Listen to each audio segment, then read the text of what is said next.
Monsieur le coprésident, chers collègues, Monsieur le secrétaire général des Nations Unies, Mesdames, Messieurs, je salue le leadership de la France et de l'Arabie Saoudite, ainsi que l'engagement de tous ici présents pour la cause palestinienne.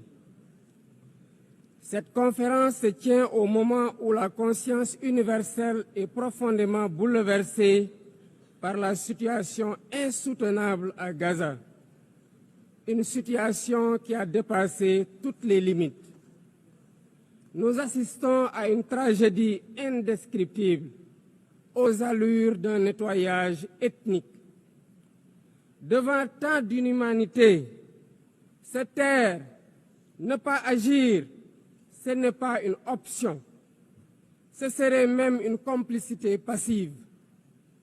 Nous sommes là pour rappeler le sens des principes fondateurs des Nations Unies, la souveraineté des peuples, l'égalité des droits, la paix par la justice, le respect du droit international et la protection des populations civiles, même en temps de guerre. Autant de valeurs aujourd'hui anéanties dans les décombres de Gaza.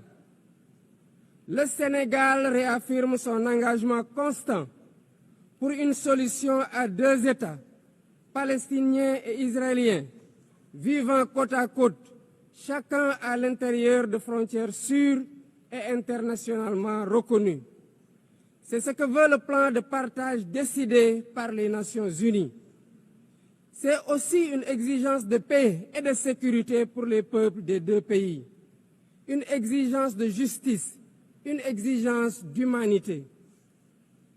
C'est pourquoi le Sénégal soutient la déclaration finale de notre rencontre préparée par la conférence ministérielle de juillet dernier, à laquelle mon pays avait coprésidé la table ronde sur le respect du droit international.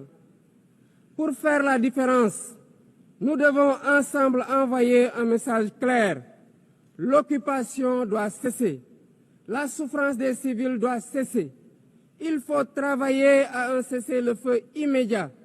Israël doit arrêter ses bombardements et autoriser l'acheminement de l'aide humanitaire par l'ONU. L'ONU doit envisager le déploiement d'une mission de stabilisation et d'observation pour s'assurer de l'arrêt des actes illégaux. Bref, la promesse de deux États doit enfin être tenue. À ce propos, je salue le récent vote massif à l'AG de l'ONU de la résolution pour une solution pacifique à deux États. Le Sénégal salue aussi la décision historique des pays ayant décidé de reconnaître aujourd'hui l'État palestinien. Président du Comité pour l'exercice inaliénable des droits du peuple palestinien, le Sénégal continuera de s'associer à toute initiative visant à favoriser le retour à une paix durable en terre palestinienne. J'en appelle à la conscience universelle. Il ne s'agit pas ici de choisir un camp contre un autre, mais de défendre la vie, de faire entendre la voix de la raison et du droit, et de préserver ce qui fait notre humanité commune, la capacité d'empathie, de justice et de solidarité. Il est temps de prendre des mesures concrètes pour la création d'un État palestinien viable. Je vous remercie.